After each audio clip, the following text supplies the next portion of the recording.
How are you, Robert? Richard, I'm doing great. How are you? Couldn't be better. Say hi to Dennis. Hey, Dennis. Hey, Bob. How are you? I'm good. I'm sorry you have to deal with that man, but you'll get over it. I hear you got some good stories you can tell us about Richard Roth here. Anything in particular you'd like to kind of set the mood for us to let us know more about Rich Roth? Well, did he tell you he went to Cornell? Yeah, well, I knew that. I knew he's Big Red, Cornell. Yep. Did he tell you he's a gymnast? I think we've touched on that as well. He is I wouldn't say a world-class gymnast, but he was a gymnast back in the day. But do you know why he did gymnastics? I do not. Please fill us in, Bob. Oh, I can't wait to hear this. Because he liked the uniform. He liked the outfit. He didn't tell us that. Young man in a onesie on the pommel horse. Now we hear the truth. It's been too long, Bob. Been too long. It's been a while. How's it going? We're good. We're hoping there's football. Is there going to be football? I think I remain cautiously optimistic that there will be football, and I think the news of the infection rate being less than 1% of the thousands of tests that have been given to the players is very good news.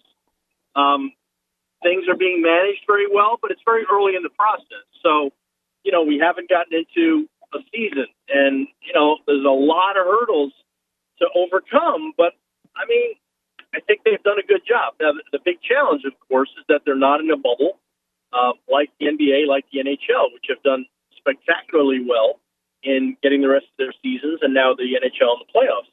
So, still a long way to go, but it's certainly a promising start. And just to clarify, you're talking NFL, because down here, obviously, we've been talking a lot of college football, and that looks much more tenuous at this point. Yeah, I think you'll probably see, at this point, you'll probably see some of the leagues play, but, you're already seeing cancellations of the Big Ten and the Pac-12, and I believe there are a couple of others. I know UConn is out. There are a couple of other leagues that are not playing. So, it's possible that the SEC and, a couple of the leagues that are still planning to play will drop out. We just don't know. Listen, college is a lot different than the NFL. It's just not the same deal. You're talking about NFL they have a union, they have management, they have protocols that have been negotiated over a period of months, absolutely fine-tuning the most minute detail of how players operate in the pandemic, how meals are served, how coaches have to meet with players, how practices are run. You just don't have that in college on a national level, so that's different. And the players, look, that's the real danger of what the NFL faces, is what happens to players when they leave the facilities, go home, maybe go out. There are strict rules in the NFL guidelines that prohibit players from, say, going to bars that have more than 25 people or gatherings that have more than 25 people, and you can get fined for it. So that's going to be where the rubber meets the road. And if the NFL can get through that, they'll have a season. And if college football, the leagues that do remain active, if they can get through that, they'll have a season. But, this is day by day. Bob, Rich is a big New York Jets fan. The Jets, are they going to have anything this year? When you look at the Jets and the Giants, which one do you give a better chance of having a really good season in New York? Well, really good season. That might be stretching a little bit. Poor Rich is a Jet fan, and dealt with that frustration over the years. They've got a chance, I suppose, to be decent. I do like the fact that there's stability at the key positions coming back, head coach, coordinators, and most importantly, Sam Darnold. But, you got an entirely new offensive line. You've got changes on defense with no C.J. Mosley, although he didn't play much last year, and no Jamal Adams. So you're losing two of your best players on defense right off the bat. This is going to be a challenging time for the Jets. But, they have more experience than the Giants, and, the Giants coaching staff starting completely over. Joe Judge never been a head coach before in his life. It's a huge challenge, and you talk about a talent-starved roster, the Giants is it. Decent offensive line that is young and potentially promising, but a defense that, is just not there. You can have a good offensive line and run the football and control it. Daniel Jones does a good job, but if you don't have a defense to stop teams, you're dead. And I just don't see it on that side of the ball. I just don't. What was your initial reaction when you heard that Washington was going with the team name, the football team?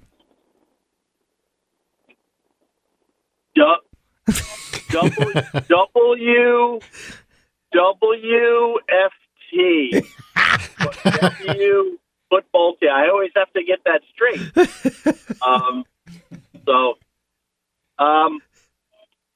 It's I guess I'm not surprised given the state of affairs in the country and what happened after the George Floyd death. I think that was a natural outcome of it. I think it's the right call. I've really wrestled with this one for years. But I think in the end, they'll be in a better place. I think that was something that had to be done. Well, but no, I'm saying specifically about not really naming the team. Just, hey, we're going to go with a Washington football team for the time being. I'm sitting there like, come up with something. Well, I think this is more a function of the trademarks that they couldn't work around. I think they've got to just wait on, when the trademarks are ready for any team name they want, they can be ready to go, because apparently there was just some guy who took a lot of trademark names of the Washington football team, some of the nicknames they wanted to use, and took them. So that's a legal, complication there that I don't think anybody expected. I really think that's why they did it. But to me, Rich, it's better than going for the foreseeable future with the same name, because it incites so many people, and it's just not cool. So I think it's the lesser of the two options there. Hey, Bob, the Redskins are a big team in this area. Whoa! I'm sorry, the Washington football team. Can you beep that out? Bleep out that team name, the Washington football team, Bob. They've got a new head coach, Ron Rivera. You think Rivera is the guy that can turn things around in Washington? Well, I like Ron Rivera. I think he's a good coach in that spot. He's a guy who is easygoing, can kind of operate in a chaotic situation. He's done it in many times in Carolina when things were kind of getting sideways. Good man, good football man, solid, good leader, and kind of like the right time for Ron Rivera to be there. Now, you talk about talent on the offense, the big question is going to be, can Haskins be ready? And can Alex Smith function? So the bigger one is, can Haskins be the guy and be ready? We just don't know that. So a lot of unanswered questions about the roster, but I do like Rivera. I think he's a good choice, solid guy. Players respect him, like him, play hard for him, and that's pretty much all you can ask. But it's talking about rebuilding a husk of a roster that is gonna take some time. You talk about the Giants being quite a ways away. The Washington football team is also quite a ways away, although defensively, I think they got quite a bit more to work with. And then that, of course, begs the question of rebuilding that roster. And you look at the ownership, and we've learned time and time again, right, in the NFL, that if you don't have the right folks at the top of the organization, it's really hard to turn things around. Yes, sir. I mean, I mean, that's the key in any organization, particularly in football. I've talked to a lot of agents over the years, and one thing that's common with all those agencies is they say it's not the owners. Like, it's just all ownership. And then you start looking around and the teams that habitually struggle, and you say, okay, I guess they're right. And when you have it together at the top, from that top down, you're just so much better off. You're organized. You got a clear thinking. You know, you might stink some years, and it happens to everybody. But if you got good vision from your owner, and then that filters down to your chief executives and your coach, your general manager, and it's a much more of a seamless operation. It's tough in sports, man. It's really tough. But good ownership is really the place to start to have a successful franchise. Bob Glauber of New York Newsday joining us here on the Sportsline. Bob, I want to ask you, how has the pandemic changed your job? What do you do differently now that you never thought you would have to do before all of this came upon us? Well, let's see. Is everything an answer? Not how much my job has changed. I mean, we now conduct interviews via Zoom. So everything is done remotely and virtually. Now, tomorrow, I am going, I believe, to the Jets if there's room for me there, because there are a limited number of media spots. So it'll be the first time that reporters can actually go to see a football team in New York. Monday will be the Giants' start date for the media. So, you know, we'll be socially distanced. We will be wearing masks. We will be proceeding very carefully. For instance, they can't give us water. You know, the teams cannot give us bottles of water. We got to bring our own water because, you know, you don't want any transmission of any kind to occur. So, again, we talked about the teams and the leagues choreographing all the moves of the players. Well, our moves are going to have to be choreographed to make sure we stay far away from the players, in position and far away from each other, so that we can just be socially distanced and watch practice. It's going to be a weird thing, but it's a weird world for all of us living through a pandemic. You know, one other thing I've noticed, Bob, is you're doing more of your own work rather than just retweeting other people. Sorry, you went out there, Rick.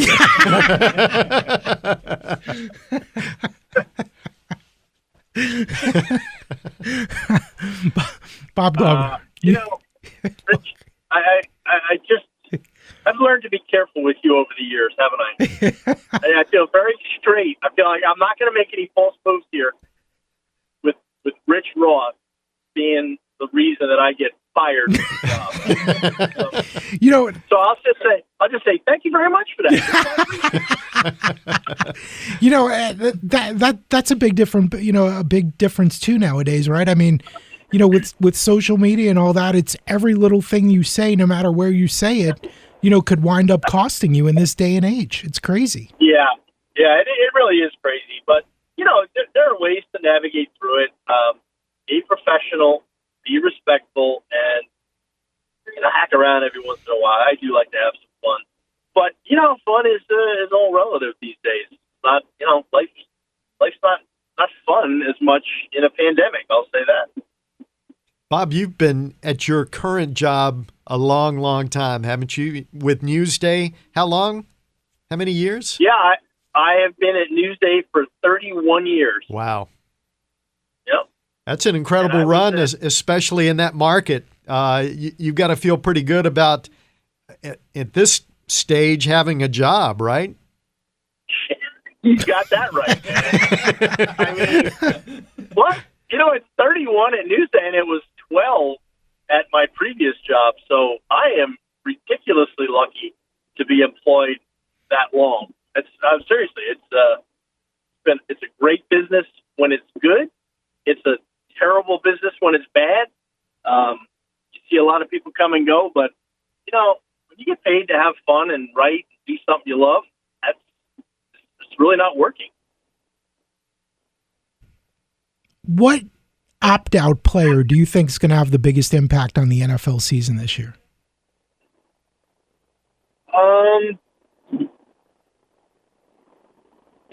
You know, I'm just trying to think. There aren't that many. It's like 60 and change. Help me out. Well, I mean, and it's not just one, but the Chiefs have had two, right? The offensive lineman, I'm forgetting his name, but he's a doctor, and he actually opted out, and then they lost their running back as well. And, you're talking about the defending champs losing two pretty key components off that offense. Yeah, I think that's, somewhat. I mean, I'm not going to go nuts about a guard, and Damian Williams, the running back, had a terrific Super Bowl. He's not being phased out, but they did draft a running back in the first round this year. I tell you what, the one team that I think will be affected most collectively is the Patriots. Yeah, there's 8 guys who have opted out, and that includes Dante Hightower, the linebacker, Marcus Cannon, the right tackle, Eugene Chung, the free safety. I mean, those are some pretty key players, and it's interesting that it's so many weighted toward the Patriots, and I think one of the reasons is, they've had so much success over the years. If you're a player and you kind of had a taste of that, you got some Super Bowl rings, you got some money, is it worth the risk? So I think that is what you're seeing with the Patriots. And that I think that of any team, because they have the most, that they will be most impacted. Tom Brady out of the AFC East now, playing in Tampa Bay. Have you gotten used to that yet? No, and I don't know that I ever will. I mean, it's 20 years in one uniform, 6 Super Bowl rings, 9 Super Bowl appearances, just, the most legendary career in the history of pro sports, maybe, and certainly pro football. It's going to be weird. But I love Tom Brady's can't say die attitude. He just keeps going. The other day, he responded to Michael Strahan, tweeted a picture of himself standing over Brady in the Super Bowl with flexing, and he says, "Hey, happy birthday, Tom Brady," or something like that. I don't know, happy birthday or whatever. And then Brady shoots back, "Hey, thanks. Good to still be working where I'm working." Throwing shade at Strahan, like, "Hey, I'm still playing, old man." So I just love that attitude, and he's going to try to lift that team in a big way. If he does, it'll be a great story. Even if he doesn't, it doesn't matter. His legacy is already fully formed. What do you think, though?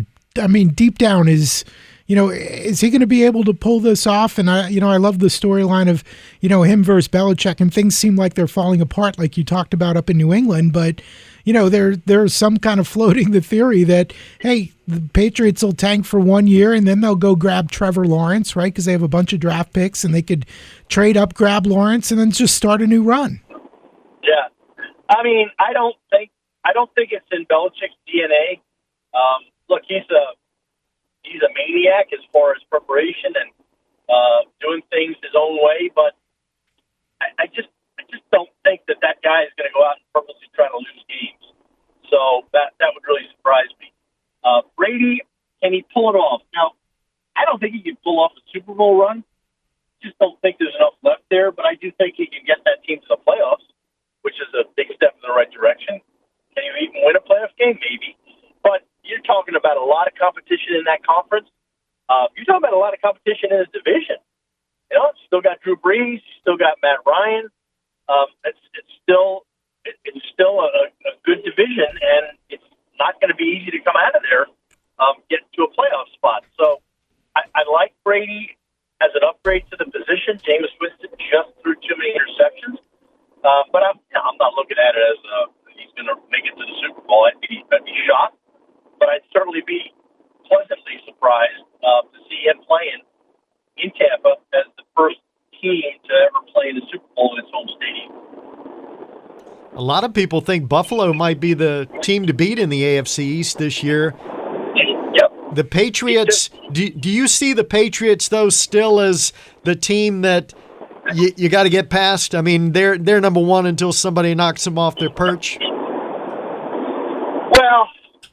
yes and no. Yes, because, they are, a multi-championship team, but no, because they're going through a major transition at the most important position on the field. Cam Newton, I presume he'll get the job, but it's not going to I'm not going to be completely shocked if Jared Stidham beats him out. So there's just a lot going on there. I do like Buffalo, but they're taking those gradual steps. It's almost an old school formula. Back in the 80s and 90s, it's like that's how you did it. You built from the ground up. You had good drafts. You got close one year. You got closer another year, and then you won a championship after that. 49ers did that. The Giants did that. The Packers did that. I think the Bills are kind of building in that similar mold in that they've taken some good steps in the last couple of years, made the playoffs each time, and now you got a young quarterback who's learning the ropes, good young coach at Sean McDermott, and a really good defense and a really sound football team.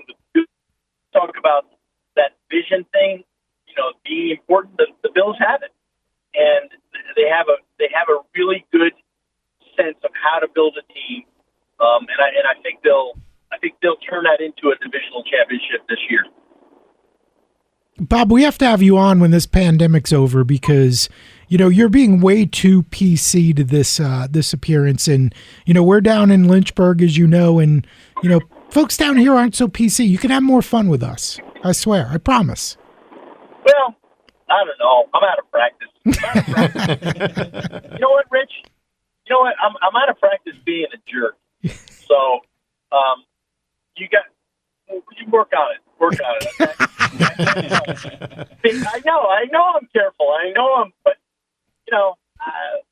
this is a new start for you, and I just want to let you ease in carefully and comfortably, and then then we'll let it rip if you're still employed in a couple of months.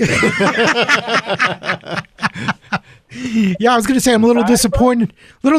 In myself. Usually, I can bring out the worst in people. Yeah. Okay. He's out of practice. He'll work on it though, Bob. He'll be back, I'm sure. Yeah. Seriously, thank you, man. We really appreciate the time. It was great catching up. Stay safe up there. All right. Thank you, Richard. And you as well. Thanks, Bob. Dennis, nice talking to you. Good talking to you. I'll be in touch. All right, guys. I'll see you. See you, man. Bob Glauber, New York Newsday. Great columnist up there.